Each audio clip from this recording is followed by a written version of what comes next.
Ya, pemirsa, Kamar Dagang dan Industri atau Kadin Indonesia memperkirakan jumlah uang yang berputar selama libur Natal 2025 dan Tahun Baru 2026 bisa mencapai 107,56 triliun rupiah. Sementara Bank Indonesia telah menaikkan modal penukaran uang di masyarakat sebesar 36%. Momen libur panjang Natal 2025 dan tahun 2026 biasanya menjadi salah satu pendorong aktivitas konsumsi dan pertumbuhan ekonomi nasional. Sebab sudah menjadi tradisi tahunan saat libur Nataru, masyarakat akan melakukan perjalanan mudik ke kampung halaman atau berwisata. Dan di momen Nataru ini juga, masyarakat akan mengeluarkan uang lebih banyak dibandingkan hari biasanya, terutama untuk biaya perjalanan, baik menggunakan kendaraan pribadi maupun transportasi umum. Bahkan, Kamar Dagang dan Industri atau Kadin Indonesia memprediksikan perputaran uang saat Nataru tahun ini bisa mencapai 107,56 triliun rupiah. Hal ini berdasarkan survei Badan Kebijakan Transportasi Kementerian Perhubungan yang memproyeksikan jumlah pergerakan masyarakat saat libur Nataru 2025-2026 sebanyak 119,5 juta orang atau 42,1% jumlah penduduk Indonesia. Sementara itu, Bank Indonesia perkirakan akan terjadi peningkatan terhadap jumlah penukaran uang selama libur panjang Nataru yang dipicu kondisi ekonomi dan sosial masyarakat yang semakin membaik secara umum. Sehingga Bank Sentral melakukan peningkatan terhadap modal penukaran uang sebesar 36%. Tahun ini kita perkirakan akan terjadi peningkatan terhadap jumlah penukaran karena kondisi ekonomi dan sosial yang baik secara umum, sehingga kami melakukan peningkatan terhadap modal penukaran sebesar 36%. Kemudian juga kami melakukan perluasan terhadap jangkauan dan juga perluasan terhadap waktu, memperpanjang waktu penukaran. Di sisi lain, pertukaran uang tersebut juga akan mengalir ke berbagai tujuan mudik dan wisata, serta ke sejumlah sektor usaha seperti pusat pemberbelanjaan, jasa parsel Natal, hotel dan tempat penginapan, restoran, serta usaha makanan dan minuman daerah. Berbagai sumber IDX Channel. Ya, pemirsa, untuk membahas tema kita kali ini, perputaran uang versus daya beli saat Nataru 2025-2026, kita sudah tersambung melalui Zoom bersama dengan Bapak Sarman Simanjorang, Wakil Ketua Umum Kadin Indonesia, Bidang Otonomi Daerah, dan juga Ibu Lana Sulistianingsih, Ekonom Universitas Indonesia. Langsung saja kita sapa ini. Ya, halo Pak Sarman, apa kabar? Salam sehat dan semangat, Mas Pras. Baik, salam sehat juga. Terima kasih atas waktu yang disempatkan. Bu Lana, apa kabar Ibu? Alhamdulillah, baik. Apa kabar Pak Sarman? Sehat selalu, Bu Lana. Amin. Baik, terima kasih juga atas waktu yang disempatkan. Sebelum membahas lebih jauh, kita akan review terkait dengan perputaran uang begitu dari momentum Nataru. Mungkin Bu Lana bisa menyampaikan dalam beberapa tahun terakhir seperti apa sih trennya? Apakah tahun ini justru lebih challenging atau bagaimana Ibu? Silakan. Ya, terima kasih Mas Pras. Memang setiap tahun atau akhir tahun ya seperti sekarang ini itu menjadi harapan buat pendorong ekonomi. Seperti juga kalau ada siklus kita mau puasa, lebaran, itu juga salah satu siklus yang mendorong perputaran uang, termasuk ya tadi perjalanan ke daerah, menggerakkan ekonomi daerah. Ini merupakan satu kesempatan sih untuk bisa mendorong ekonomi di satu tahun. Jadi itu satu tabungan buat ekonomi kita. Dua siklus tersebut ya.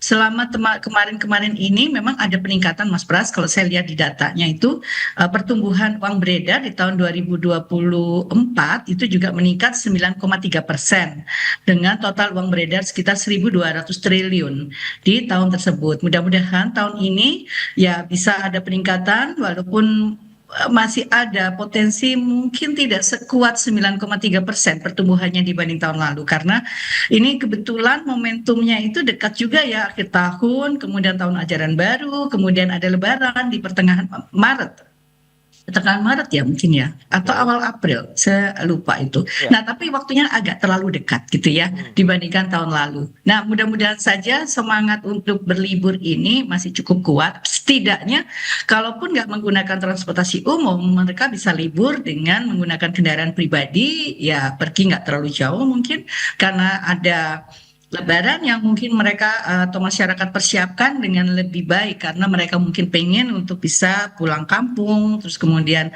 berlebaran bersama keluarga. Tetapi kita setuju bahwa di libur akhir tahun itu merupakan salah satu pendorong ekonomi kita termasuk juga nanti pada saat libur Lebaran. Seperti itu sih Mas Pras, Baik. tetap harapannya positif terkait dengan potensi perputaran uang yang meningkat di akhir tahun ini, Natal Oke. dan Tahun Baru. Itu dia, diharapkan bisa menjadi booster dari perekonomian Indonesia. Dan pelaku usaha, Kadin Indonesia sendiri bagaimana Pak Sarman? Anda melihat tahun ini begitu untuk perputaran uang, tadi sudah disampaikan ada 107,56 triliun begitu yang diproyeksikan selama musim libur Nataru tahun ini, Pak Sarman.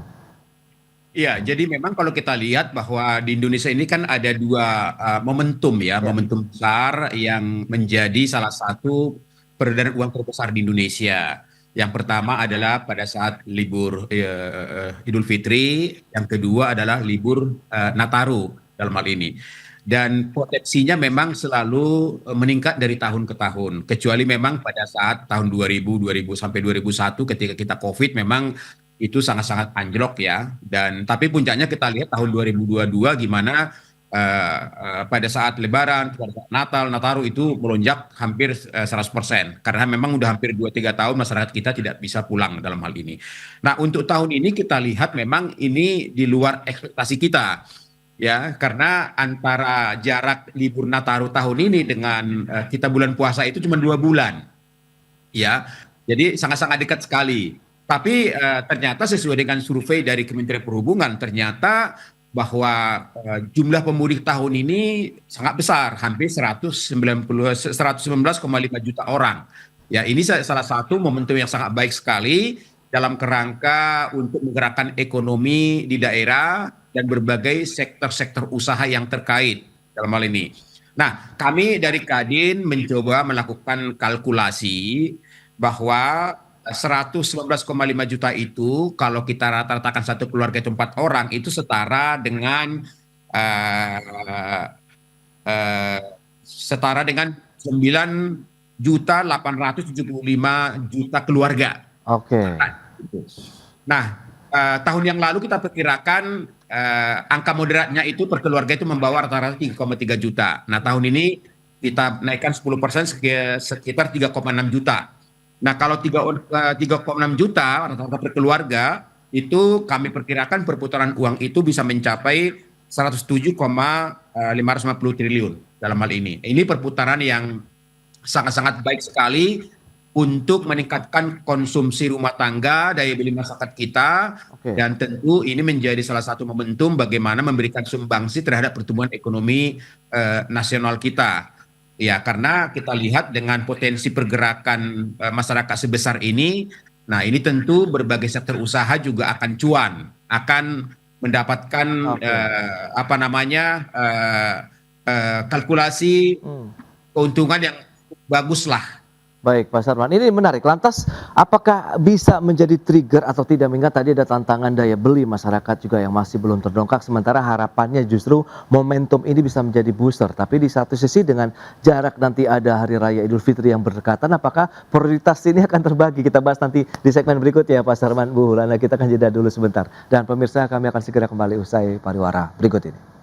Ya, terima kasih Anda masih bergabung bersama kami dalam Market Review. Dan berikut ini kami akan sampaikan data, kita akan cermati bersama seperti apa sih potensi dari pergerakan masyarakat di tanah air pada saat momentum libur panjang Natal dan Tahun Baru. Ini dia data dari proyeksi Kementerian Perhubungan begitu ya. Nataru di tahun lalu sekitar 39,3%, sementara proyeksi tahun ini bisa meningkat menjadi 42,01% atau mengalami kenaikan sekitar 2,71%. Secara total 119,5 juta orang yang akan melakukan perjalanan seperti yang tadi sudah disampaikan juga oleh Pak Sarwan. Potensinya berarti bisa mencapai 100 lebih triliunan rupiah begitu ya, kalau kita lihat potensi pergerakan uang begitu yang diharapkan bisa menggerakkan perekonomian hingga ke daerah-daerah dan menggerakkan banyak sektor usaha juga. Dan berikutnya dari sisi pengguna moda transportasi pada saat Nataru 2025-2026, ini juga data dari Kementerian Perhubungan, mobil pribadi nampaknya masih mendominasi pemirsa.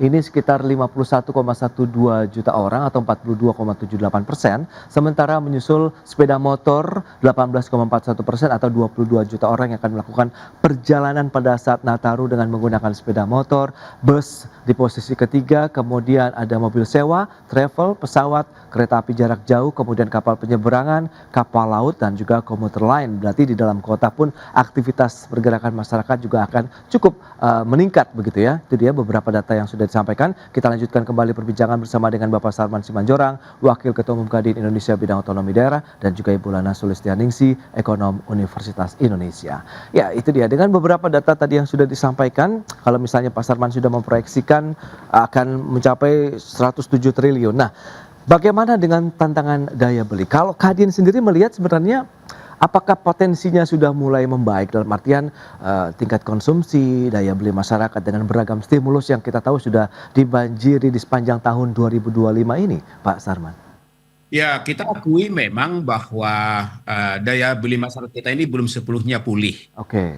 Nah, justru itulah makanya pemerintah mencoba melakukan mendorong supaya momentum libur Natal ini itu mampu meningkatkan daya beli masyarakat kita, konsumsi rumah tangga kita, karena kita tahu bahwa pertumbuhan ekonomi kita ini kan masih ditopang oleh konsumsi rumah tangga, dan kami melihat bahwa daya tarik atau meningkatnya arus mudik ini itu adalah akibat daripada stimulus yang diberikan oleh pemerintah, ya. Ya, kami melihat bahwa 2,5 bulan yang lalu, bulan Oktober itu, pemerintah telah mengumumkan bahwa akan memberikan diskon pesawat, diskon kereta api, diskon penyeberangan, diskon kapal laut dalam hal ini jauh-jauh hari. Nah, ini membuat masyarakat kita ini mencoba melakukan perhitungan untuk bisa apakah yang Natalan akan pulang kampung Natalan bersama, yang tidak Natalan itu melakukan perjalanan wisata, apakah mungkin sekitarnya atau mungkin keluar daerah misalnya. Nah, itu kita lihat itu menjadi salah satu daya tarik ya dari masyarakat kita untuk bepergian di akhir tahun ini. Nah, tentu kami menyatakan bahwa 107 triliun itu adalah paling rendah, masih berpotensi di atas itu. Karena kami katakan tadi itu kan angka moderatnya sekitar rata-rata 3,6 juta per keluarga. Tapi saya meyakini akan di atas itu, gitu loh. Jadi artinya bahwa memang sangat-sangat berpotensi momentum libur Nataru ini untuk meningkatkan pertumbuhan ekonomi kita di kuartal 4. Karena apa? Pertumbuhan ekonomi kita di kuartal 4 ini posisinya sangat strategis. Mengingat bahwa sampai saat ini kan kalau kita rata-ratakan pertumbuhan ekonomi kita sampai kuartal ketiga itu kan hanya di 5,1%. Ya, kita lihat di kuartal pertama kan 4,87%, di kuartal kedua 5,12%, di kuartal 3 5,04%. Artinya bahwa memang pemerintah ingin pertumbuhan ekonomi kita di kuartal 4 ini mampu bertahan di angka 5 bahkan lebih. Nah, sehingga secara nasional nantinya pertumbuhan ekonomi kita tahun 2025 itu bisa bertahan di angka 5%, bahkan mungkin pemerintah yang targetnya 5,2% mudah-mudahan bisa mendekati itu. Jadi memang kita lihat bahwa berbagai upaya telah dilakukan oleh pemerintah, bahkan Menko Perekonomian sudah meminta izin kepada Presiden supaya ASN tanggal 29 sampai 31 itu bisa work from home dalam hal ini. Nah, itu semuanya dilakukan bagaimana supaya ASN juga ya bisa berlibur, bisa mereka bekerja dari manapun. Ya, dalam hal ini semuanya bagaimana supaya daya beli masyarakat kita meningkat di akhir tahun ini, gitu Mas Pras. Baik Pak Sarman. Nah, Bu Lana, misalnya memang tadi ada potensi 107,56 triliun, berarti ini akan sangat menggerakkan roda perekonomian begitu di daerah yang mereka masyarakat bepergian, dalam artian tujuan-tujuan tertentu, misalnya di luar Pulau Jawa kah atau di luar Jabodetabek, bahkan tadi Pak Sarman di dalam Jabodetabek pun menjadi perhitungan juga aktivitas pergerakan masyarakat tadi begitu selama Nataru. Nah, Anda melihat bagaimana kalau kita bicara mengenai momentum tadi yang jaraknya berdekatan dengan Lebaran, kemudian kemampuan daya beli masyarakat saat ini, apakah mereka rela merogoh kocek lebih dalam lagi untuk bisa menikmati Nataru tahun ini, atau akhirnya skala prioritas begitu, Bu Lana? Ya. Ya, terima kasih Mas Pras. Ya, emang ini pilihan yang sulit ya, mengingat juga ada masalah di ketenagakerjaan kita yang saat ini memang belum sebaik gitu ya yang diharapkan oleh banyak pelaku atau masyarakat lah. Nah, kalau kita lihat dari survei juga, dari ini kita bicara positif ya dan optimis, itu dari sisi survei keyakinan konsumen itu meningkat sangat tajam di bulan Desember ini, dan itu didorong terutama oleh mereka-mereka yang pendapatan pengeluarannya di atas 5 juta, yang artinya mereka-mereka yang relatif ya mempunyai tabungan yang cukup. Nah, ini kita bicara kelompok masyarakat yang di bawah 5 juta, ini nampaknya belum mempunyai optimisme terhadap keyakinan konsumen. Jadi IKK yang disurvei oleh Bank Indonesia itu melonjak tinggi karena dorongan dari mereka yang pengeluarannya di atas 5 juta. Sementara yang di bawah 5 juta itu justru menurun.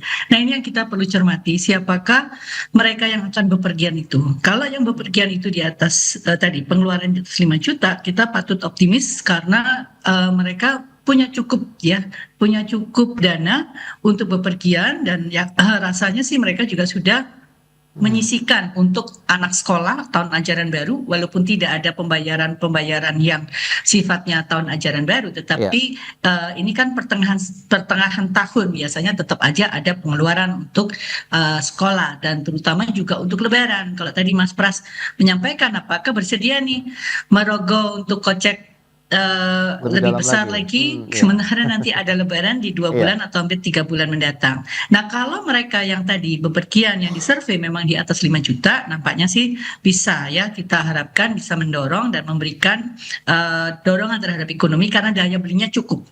Tapi kalau yang di bawah ini memang surveinya menunjukkan kurang optimis, Mas Pras, karena ketersediaan lapangan kerja yang masih mereka anggap menjadi faktor untuk mereka bisa mengeluarkan atau melakukan daya beli yang semestinya, yang tadi ya terkait dengan libur tadi. Jadi besar kemungkinan sih akan tercapai, tetapi mungkin tidak sebaik yang diharapkan.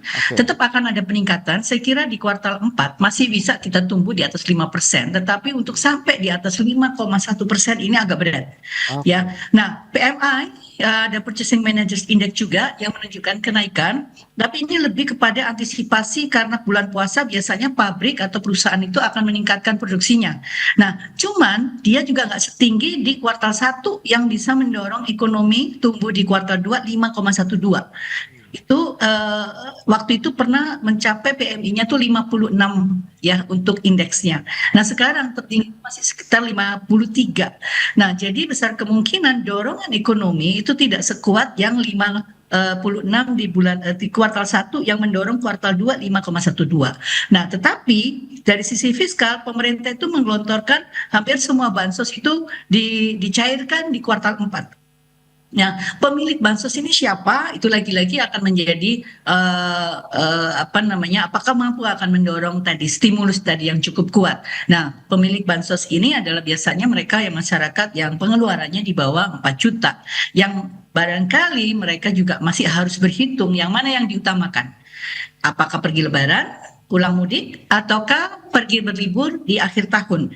Nah, besar kemungkinan mereka akan lebih memilih Lebaran karena momen Lebaran itu lebih sakral dibandingkan momen tahun baru. Kalaupun mereka pergi tahun baru, mungkin pergi di sekitar Jakarta, katakanlah pergi ke daerah wisata di Jawa Barat, atau kemudian mungkin ke Ancol, atau kemudian ke Taman Mini yang relatif dekat tetapi tetap bisa memberikan liburan kepada anak-anak. Saya tetap optimis, Mas Pras, tetapi tidak sekuat barangkali harapan tadi ya. Mungkin kalaupun ada dorongan di kuartal 4 untuk tumbuh itu maksimal sekitar 5,1%. Oke, 5,1% begitu ya maksimal untuk pertumbuhan ekonomi meskipun dengan adanya boosting dari momen Nataru. Baik, kita akan lihat nanti sektor-sektor apa saja yang diuntungkan dengan adanya perputaran uang ini di segmen berikutnya. Kita akan jeda kembali sebentar Bu Lana dan juga Pak Sarman ya. Dan pemirsa tetaplah bersama kami.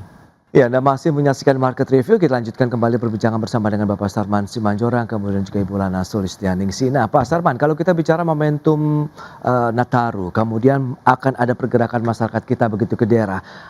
Lantas kalau kita bicara mengenai sektor usaha yang Kadin mungkin bisa memetakan begitu, mana saja yang akan diuntungkan dengan adanya momentum libur Nataru ini begitu Pak Sarman?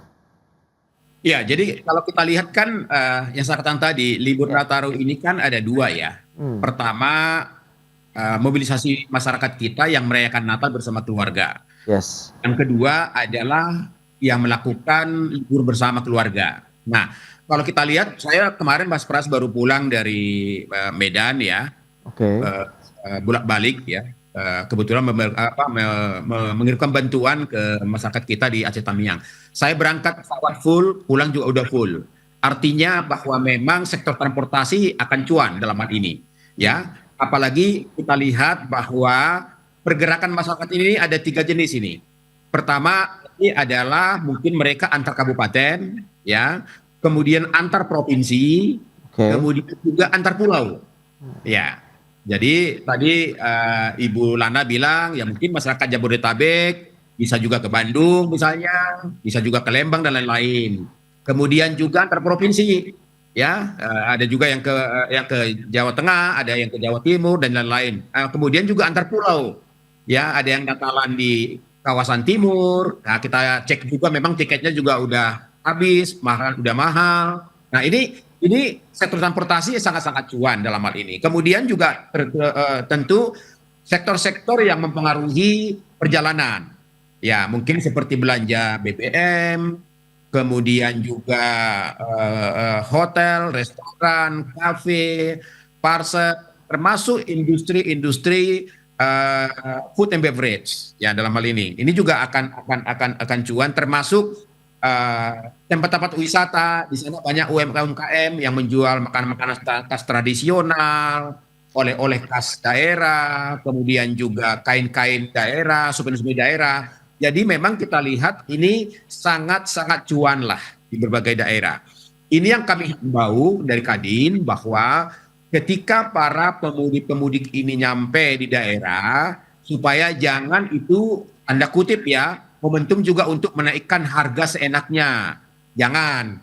Ya, ini mengganggu psikologis nanti para pemudik gitu loh. Jangan menaikkan parkir 50.000, 100.000 misalnya. Nah ini harus dijaga. Pemerintah daerah juga harus aktif menghimbau ini supaya jangan sampai uang pemudik ini balik lagi ke Jakarta. Kita ingin mereka habiskan belanja di daerah, tapi dengan pelayanan yang ramah, dengan harga juga yang nyaman. Ya naik 10% sih nggak apa-apa, tapi kalau sampai 50% ini juga jadi yang tadinya mereka membelanjakan jadi ngerem. Nah ini jangan juga dalam hal ini. Jadi artinya bahwa banyak sektor usaha yang akan cuan, yang akan produktif, dan itu kita harapkan juga akan memberikan kontribusi terhadap pertumbuhan ekonomi daerah dan juga akan mendongkrak pertumbuhan ekonomi nasional khususnya di kuartal 4 ini. Oke, Pak Sarman. Nah, Bu Lana, lantas kalau kita bicara mengenai kebijakan begitu, nah kira-kira masih ada kebijakan yang mungkin bisa kita keluarkan tidak sih? Mengingat ini waktu tinggal menghitung hari saja sih sebenarnya sampai dengan akhir tahun. Tapi atau melihat sudah cukup nih dengan beragam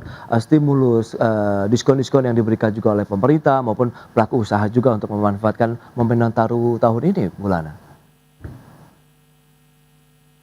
Oke, ya kalau dari sisi kebijakan, saya kira sih pemerintah sudah cukup ya, dalam arti kalau tadi diskon transportasi diberikan.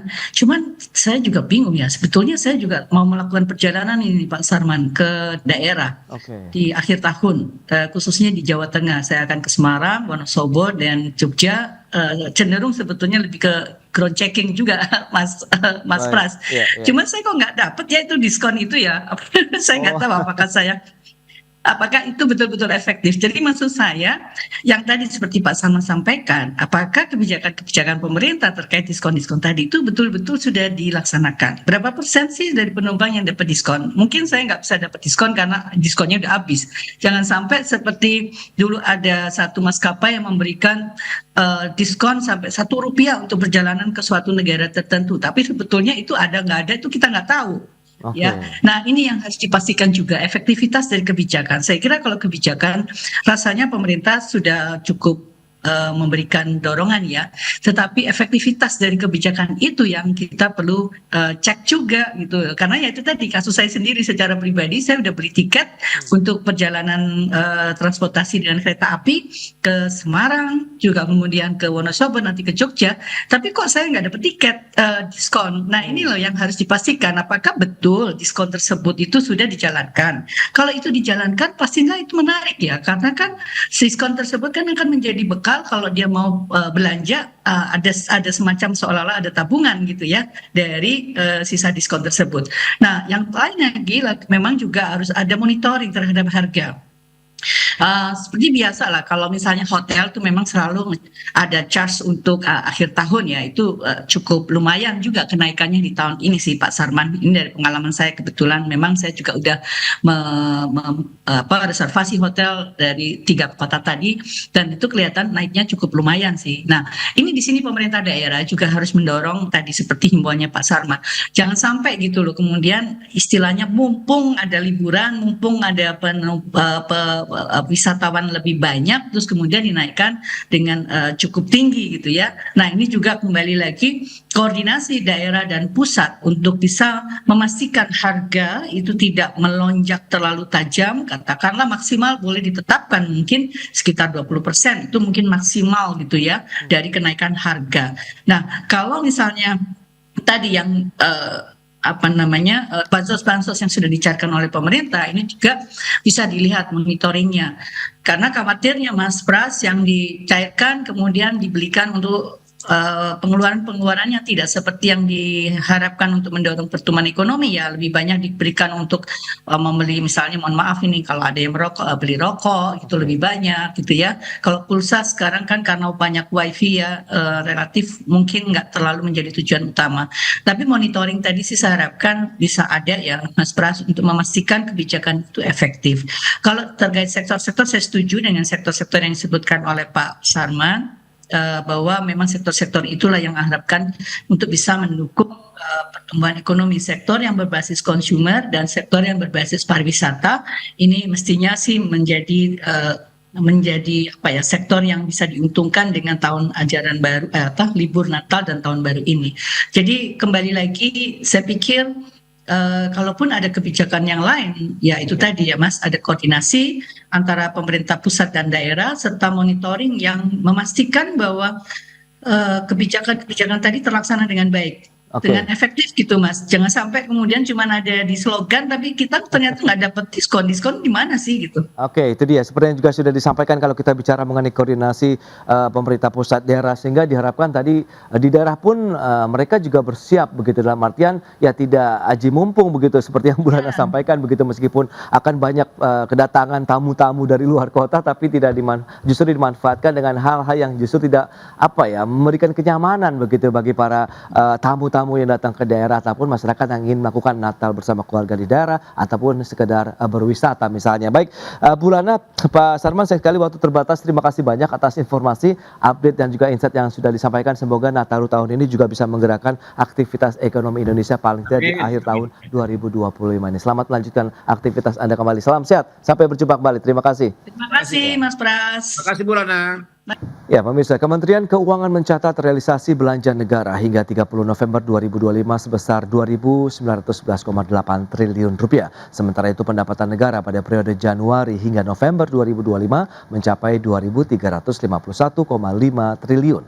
Dan pendapatan negara sampai dengan akhir November ditopang dari penerimaan perpajakan sebesar Rp1.903,9 triliun dan penerimaan negara bukan pajak atau PNBP sebesar Rp444,9 triliun.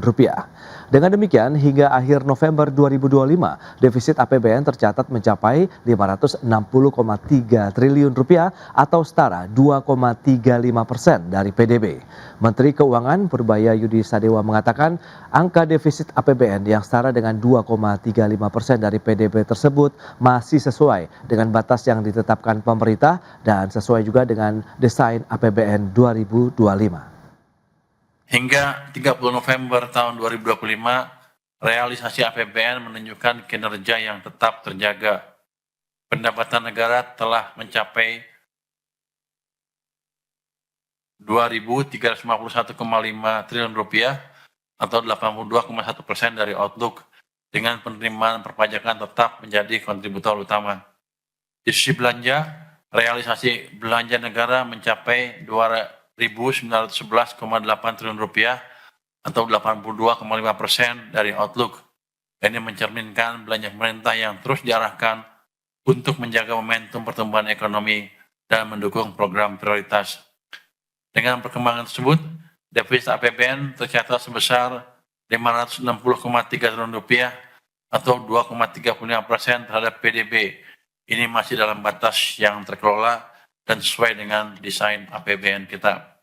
Sementara itu, keseimbangan primer mencatat defisit sebesar 82,2 triliun rupiah.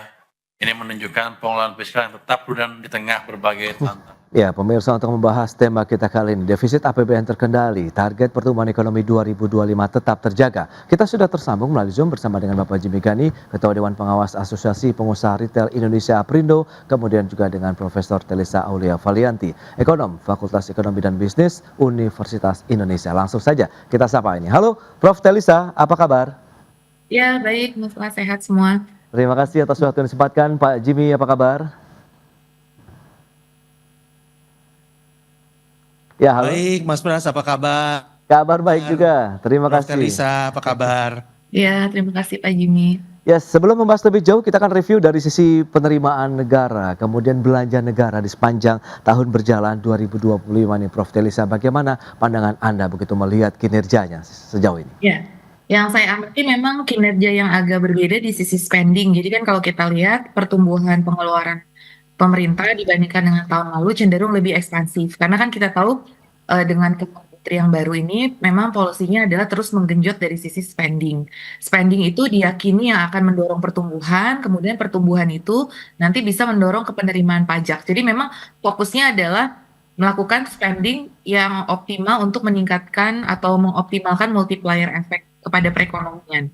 Nah itu, jadi kan kalau kita lihat ya kenapa defisit juga cenderung lebih tinggi dibanding tahun lalu dan juga spending lebih tinggi, yaitu menunjukkan bahwa memang pemerintah terus ingin meningkatkan belanja seperti itu. Jadi memang belanja ini kita lihat cukup ekspansif ya, dan kami sendiri merasakan di KL yang tadinya anggaran-anggaran diblokir itu dibuka.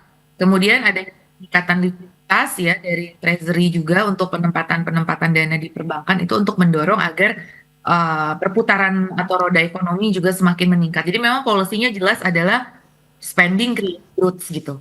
Namanya yang kita baca ya dari kondisi APBN saat ini. Itu dia, untuk bisa meningkatkan belanja, mendorong perekonomian, dan ujung-ujungnya diharapkan penerimaan pajaknya kembali lagi kepada negara begitu semakin tinggi ya.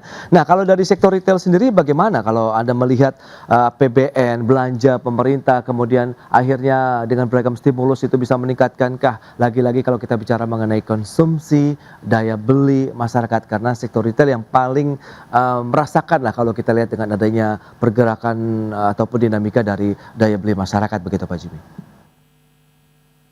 Iya, Mas Pras, terima kasih. Jadi dari perspektif pelaku usaha retail, kebijakan belanja negara tahun ini relatif terjaga dan juga berperan sebagai penyangga konsumsi, stimulus melalui bantuan sosial, subsidi pangan, dan program perlindungan sosial membantu menjaga konsumsi kebutuhan dasar masyarakat. Meskipun belum sepenuhnya mendorong pertumbuhan belanja non-esensial. Jadi kita memang apresiasi ini kebijakan belanja negara tahun ini juga sudah mulai ya terjaga. Jadi tentu kita mau melihat di untuk tahun 2026 datang. Baik. Nah, kalau kita lihat dengan kondisi yang ada tadi, Prof. Telisa, apakah kita bicara mengenai resiliensi begitu? Menurut Anda cukup kuat untuk bagaimana bisa menahan gempuran dinamika global? Saat ini kan kita tahu ini juga masih tetap ada begitu sampai dengan akhir tahun 2025, belum lagi dinamika di dalam negeri sendiri begitu yang tentu kita juga rasakan sampai saat ini, Prof. Telisa. Betul. APBN kita ini kan ada dua sisi ya, penerimaan dan pengeluaran. Nah, dari sisi pengeluaran jelas tadi kita banyak sekali program yang harus dibiayai ya, dengan adanya program pemerintah yang prioritas hasil cepat terbaik itu juga terus banyak yang perlu dibiayai, misalkan seperti NBG 3 juta rumah dan sebagainya. Nah, kemudian di sisi penerimaan kita juga butuh penerimaan untuk membiayai pengeluaran kita yang memang ditargetkan cukup besar. Nah, dari sisi penerimaan ini cukup terhits dengan adanya penurunan harga komoditas ya. Oh ya, tapi belakangan ini ada perbaikan lagi dari harga komoditas. Tapi artinya harga komoditi boomnya tidak setinggi beberapa tahun yang lalu seperti tahun 2002. Nah, sedangkan penerimaan pajak kita itu juga tergantung pada komoditas atau komoditi boom. Nah, itu resiliensinya juga akan ditentukan sejauh mana kita mampu melakukan reformasi di sisi perpajakan atau penerimaan negara meskipun harga komoditas tidak setinggi itu, seperti itu. Nah, Oke. jadi ini kan karena kemarin ada isu ya, kenapa defisit agak naik karena penerimaan belum sesuai target. Nah, kenapa penerimaan belum sesuai target? Saya melihat bahwa satu adanya perlambatan komoditas, kedua kondisi ekonomi global yang belum pulih-pulih banget gitu. Nah, itu juga mempengaruhi dan ekspor kita yang walaupun masih surplus, tapi memang surplusnya itu sudah mulai menipis. Nah, jadi kan penerimaan pemerintah dari ekspor itu juga ada mengalami penurunan seperti itu. Nah, jadi ini yang memang perlu untuk diwaspadai itu di sisi penerimaannya ya, dari sisi resiliensi. Nah, makanya bagaimana pemerintah melakukan tindakan untuk mengurangi kebocoran, karena kita tahu banyak sekali tax gap misalkan atau pendapatan pemerintah yang bocor dari Oke. adanya praktik-praktik korupsi, under invoicing. Nah, kan sekarang lagi mau dikejar nih. Jadi makanya resiliensi kita APBN ini juga bagaimana effortnya kita untuk mengurangi kebocoran-kebocoran juga dan mengejar target penerimaan negara tadi di tengah perlambatan ekonomi global dan komoditas yang belum meningkat seperti yang kita harapkan. Baik, tapi masihkah bisa dikejar kalau misalnya kita bicara untuk berarti pemberantasan korupsi, under invoicing begitu yang diharapkan bisa meningkatkan penerimaan negara di tahun 2025? Tahan dulu jawabannya Prof. Delisa dan Pak Jimmy, kita akan jeda dulu sebentar ya. Dan pemirsa, kami akan segera kembali sesaat lagi. Ya, terima kasih Anda masih bergabung bersama kami dalam Market Review. Dan pemirsa, kami akan sampaikan data kembali terkait dengan pendapatan, belanja, dan juga defisit APBN di bulan November 2025. Ya, seperti yang bisa Anda saksikan di layar televisi Anda, bagaimana kita lihat kinerja dari pendapatan negara, belanja negara, dan defisitnya kalau kita sandingkan antara periode Januari-November 2024 dengan tahun 2025. Di mana pada tahun lalu, dari sisi pendapatan negara lebih tinggi dibandingkan dengan tahun 2025, antara 2.492 triliun dibandingkan dengan 2.351 triliun rupiah. Sementara untuk belanja negara di tahun 2025 ini justru lebih tinggi dibandingkan dengan tahun lalu dari 209, 2.911,8 triliun, sementara di tahun lalu 2.894,5 triliun rupiah. Sehingga defisit APBN kita lihat tahun ini lebih tinggi dibandingkan dengan tahun lalu, 560,3 triliun dibandingkan dengan 402 triliun rupiah. Itu dia untuk defisit APBN yang bisa kita cermati bersama. Lanjut kita lihat untuk pendapatan negara. Ini dia bagaimana dengan pendapatan negara kita dari tahun 2021 kemudian sampai dengan proyeksi di tahun 2025 ini seperti apa. Ya, trennya naik terus dari sisi pendapatan negara ya. Kalau kita cermati tahun 2024 2.842,5 triliun, tahun ini proyeksi diharapkan bisa menyentuh 2.865,5 triliun rupiah. Itu dia beberapa data dan selanjutnya kita lihat untuk belanjanya. Belanja negara kita lihat dari tahun 2021 ini juga sampai dengan 2025 seperti apa proyeksinya, seperti yang bisa Anda saksikan juga di layar televisi Anda. Ya, dari sisi belanja negara juga mengalami kenaikan trennya. Di tahun 2025 ini 3.527,5 triliun rupiah. Itu dia beberapa data yang sudah kita sampaikan dan kita lanjutkan kembali perbincangan bersama dengan Bapak Jimmy Gani, kemudian juga Profesor Delisa Aulia Valianti. Ya, dengan beberapa informasi dan data yang tadi sudah disampaikan ini Prof, apa yang bisa kita lihat begitu dari sisi pendapatan, kemudian memang belanja yang tahun ini dikencangkan lagi, kalau Anda katakan juga ini resiliensi masih tetap terjaga untuk APBN. Tapi seberapa kuat kalau kita mengambil pola ataupun skema seperti ini dengan defisit yang cenderung lebih tinggi dari tahun sebelumnya? Ya, karena saya melihat kemungkinan akan ada tren kenaikan dari sisi belanja ya ke depannya. Karena kan Oke. memang arahnya ingin terus menggenjot program prioritas dan juga memang peran pemerintah itu juga sangat besar di dalam perekonomian kalau saya nilai saat ini. Ya. Nah, itu tentu membutuhkan keseimbangan dari sisi pendapatannya. Nah, tadi kalau dikatakan bahwa tren pendapatan turun belanja naik, nah ini kan kita tidak ingin pembiayaan itu membengkak ya dari sisi obligasi ataupun dari sisi pinjaman. Itu kita kan sebenarnya pengen menjaga sustainabilitas fiskal kita. Jadi kalau kita bicara resiliensi, kita harus menjaga sustainability fiskal kita. Yes. Kenaikan defisit itu selama masih manageable itu memang bisa kita kendalikan dan mitigasi resikonya. Namun apabila pendapatan ini tidak kita perbaiki strukturnya, nah itu dikhawatirkan dalam jangka panjang bisa mengganggu ketahanan fiskal atau resiliensi fiskal kita. Nah, oleh karena itu PR terbesar itu memang adalah dari sisi pendapatan negara, di mana pendapatan ini juga harus ya selain spendingnya memang sudah bagus ya saat ini pemerintah mendorong, namun pendapatan negaranya pun harus seimbang seperti itu. Nah, arah kebijakan pajaknya itu seperti apa? Karena memang dalam kondisi saat ini dengan daya beli masyarakat yang dikatakan masih terganggu ya, menaikkan tarif pajak mungkin itu bukan pilihan yang baik saat ini. Oke. Nah, yang bisa dilakukan adalah mengejar basis pajak dan juga meningkatkan kepatuhan pajak dan digitalisasi perpajakan. Nah, dengan adanya kepatuhan dan digitalisasi, diharapkan tadi bisa mengurangi kebocoran yang tadi ya, dan kemudian eh, sekarang tuh akan ada rencana pemerintah untuk mengintegrasikan pajak dengan perizinan misalkan. Jadi kalau misalkan perusahaan itu tidak patuh dalam membayar pajak, itu nanti perizinannya bisa dicabut seperti itu. Nah, itu memang ya salah satu ya yang saya dengar ya, apa namanya, saya hanya menyampaikan saja yang mungkin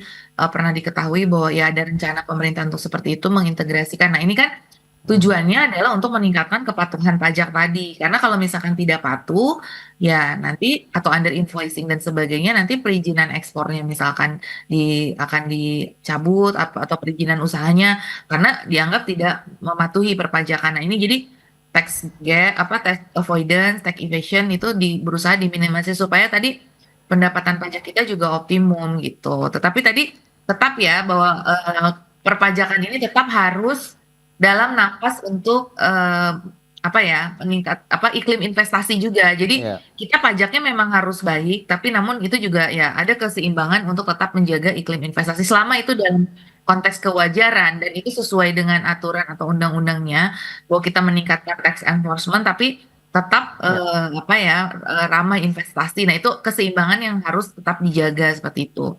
Baik. Nah, Pak Jimmy, dengan kita tahu kinerja belanja pemerintah begitu yang terus ditingkatkan seperti yang sudah disampaikan Prof. Telisa, menurut Anda realitanya lagi-lagi ini Anda melihat sebenarnya ada kenaikan tidak sih, peningkatan dari daya beli masyarakat, tingkat konsumsi masyarakat pada saat mereka berbelanja di sektor retail ataupun mereka memenuhi toko-toko retail, pusat-pusat perbelanjaan misalnya begitu. Karena kita tahu kan kemarin ramai ada fenomena Rojali, Rohana dan lain-lain begitu nih. Silakan.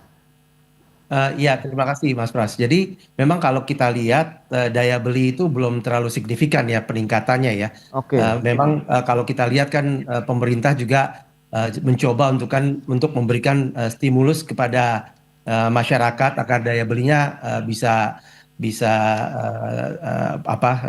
tetap dipertahankan. Tetapi tentunya kita juga melihat bahwa ada beberapa hal yang juga menekan daya beli itu sendiri sehingga masih seimbang gitu. Nah, tadi untuk fenomena seperti Rojali tadi, memang kita lihat belum terlalu signifikan terjadi pergeseran ya, karena memang terjadi perilaku konsumen yang shifting atau berubah gitu. Masyarakat memang tetap berkunjung ke toko, namun mereka belanjanya itu lebih terukur. Jadi ini menunjukkan konsumen yang lebih rasional dalam mengelola pengeluaran. Jadi mereka juga tentunya menjaga aktivitas belanja sambil lebih hati-hati lah kira-kira gitu. Jadi kalau bicara tentang bahan-bahan pokok sendiri memang itu tetap seperti biasa gitu ya. Jadi mereka lebih sensitif terhadap harga aja dan lebih selektif dalam memanfaatkan promo kira-kira gitu. Nah, itu dia. Saat ini momennya Natal dan Tahun Baru. Nah, Anda melihat bagaimana momentum ini lagi-lagi bisa menjadi booster nih untuk peningkatan daya beli, kemudian meningkatkan juga kinerja mungkin penjualan produk-produk retail kita begitu Pak Jimmy? Memang secara tahun ke tahun kan festive season itu Ramadan, kemudian juga antara lain kan Natal dan Tahun Baru ya, Nataru. Jadi ini memang kita sambut dengan baik. Di asosiasi sendiri, Aprindo sudah melakukan satu gerakan untuk bisa memberikan promo dan juga satu stimulus untuk bisa masyarakat belanja lebih dengan harga yang lebih terjangkau gitu ya. Sehingga kita tentunya berharap ada peningkatan daripada penjualan di Natal dan Tahun Baru ini. Tapi ini adalah sesuatu yang relatively memang terjadi setiap tahun sehingga sudah kita antisipasi sebagai pelaku retail gitu Mas Pras. Baik. Nah, Prof. Telisa, lantas bagaimana kalau kita bisa memanfaatkan, mengoptimalisasikan lagi keuangan kita, APBN kita begitu untuk bisa mendorong lagi pertumbuhan ekonomi kita ya paling tidak akhir tahun ini bisa lagi di atas 5% begitu, Prof.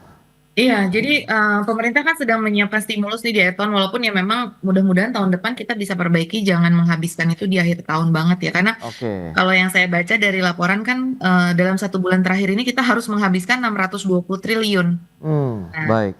ini kan apa nih yang paling tepat ya untuk 620 ini? Jadi seandainya itu bisa maju kemarin kan itu lebih bisa mungkin alokasinya lebih tepat ya. Nah, namun yang quick win-nya karena masyarakat ini mau Nataru kan memang pemerintah sekarang punya program seperti Harbolnas, terus ya apa maksudnya kayak apa akhir tahun, diskon akhir tahun atau seperti apa karena itu untuk mensupport juga belanja gitu kan. Terus kemudian diskon tiket seperti gitu kan. Diskon tiket pesawat, diskon tiket kereta dan seterusnya itu juga atau diskon tol, Ya. diskon listrik dan lain sebagainya itu akan sangat membantu untuk mendorong masyarakat dalam berkonsumsi seperti itu Ya. sih.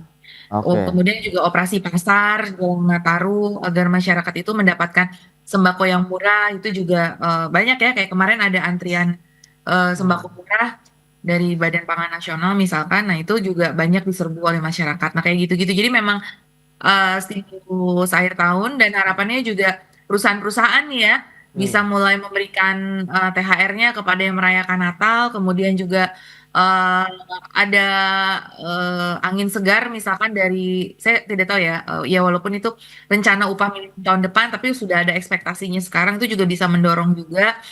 Terus dari sisi menjaga stabilitas harga pangan jelang Nataru itu juga penting. Jadi supaya daya beli masyarakat juga tetap terjaga sih seperti itu. Nah, Oke. bagaimana memanfaatkan anggaran-anggaran ini? Ya 600 triliun ini harapannya juga bisa mendorong konsumsi tadi ya, baik kelas bawah, menengah gitu kan. Itu tetap harus dijaga seperti itu. Dengan dana-dana Oke. ini harapannya bisa menjangkau kepada daya beli masyarakat juga sehingga menimbulkan ungkitan kepada pertumbuhan ekonomi seperti itu. Ya, strategi untuk menjaga defisit APBN kita tetap terkendali, kemudian bisa mendorong lagi aktivitas belanja pemerintah yang akhirnya bisa mendorong lagi begitu kegiatan ataupun geliat usaha di masyarakat ini seperti apa, Prof. Teresa? Ya, jadi strategi untuk menjaga defisit itu kan salah satunya pastinya mengejar target penerimaannya juga ya. Jadi Oke. agar tetap terkendali tuh tadi target penerimaan harus dikejar, terutama tadi meningkatkan kepatuhan dan administrasi serta digitalisasi perpajakan, sosialisasi terus seperti ini Cortex sistem ini kan lagi disosialisasikan untuk semua agar nanti dengan Cortex itu juga penerimaan pajak bisa lebih optimal. Baik. Kemudian selain itu dari sisi cukai juga pengoptimalan dari sistem CISA ya, karena kita di cukai juga banyak kebocoran seperti itu tuh juga. Terus PNBP kita lihat juga sudah cukup baik sebetulnya realisasinya. Nah itu ke depan bisa ditingkatkan lagi kinerja-kinerja dari BUMN gitu dengan adanya Danantara. BUMN juga diharapkan kinerjanya lebih positif lagi.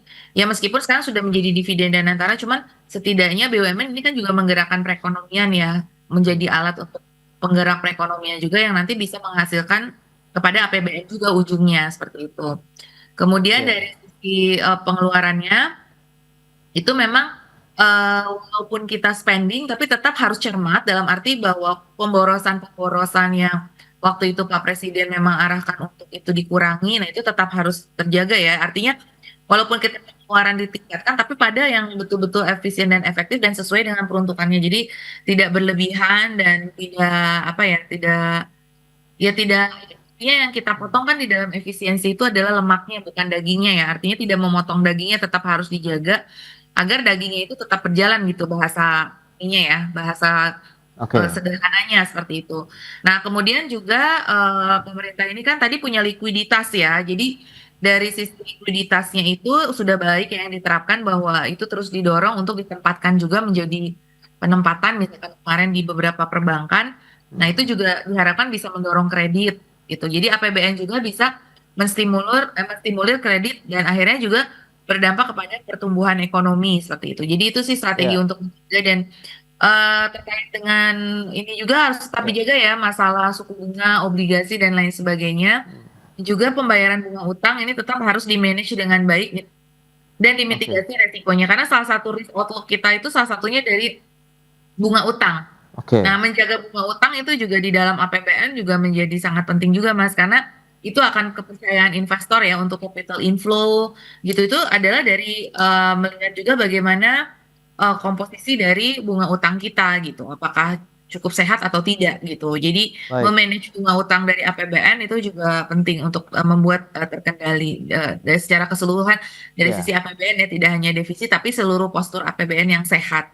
Itu dia beberapa poin yang sudah disampaikan Prof. Telisa ya. Ternyata memang masih banyak yang mungkin harus kita sinkronkan ya antara kebijakan-kebijakan tadi, strategi yang perlu diterapkan sehingga APBN kita akan terus sehat, tapi belanja pemerintahnya juga masih akan terus dioptimalkan sehingga bisa menggerakkan ekonomi lagi di dalam negeri, dan diharapkan lagi-lagi tahun 2025 ini menjadi tahun yang cukup kuat menjadi pijakan untuk menatap tahun 2026 mendatang. Pak Jimmy, Prof. Telisa, terima kasih banyak atas informasi, update dan juga insight yang sudah diberikan kepada pemirsa pada hari ini. Selamat melanjutkan aktivitas Anda kembali. Salam sehat, sampai berjumpa kembali. Terima kasih Prof. Telisa, terima kasih Pak Jimmy. Salam sehat, terima kasih Mas Pras, Terima Prof. kasih. Telisa. Baik pemirsa, 1 jam sudah saya menemani Anda dalam market review, dan perbaharui terus informasi Anda hanya di IDX Channel, your trustworthy and comprehensive investment reference. Karena urusan masa depan harus di depan, aku investor saham. Saya Prasetyo Wibowo beserta seluruh kerabat kerja yang bertugas pamit undur diri. Terima kasih, sampai jumpa.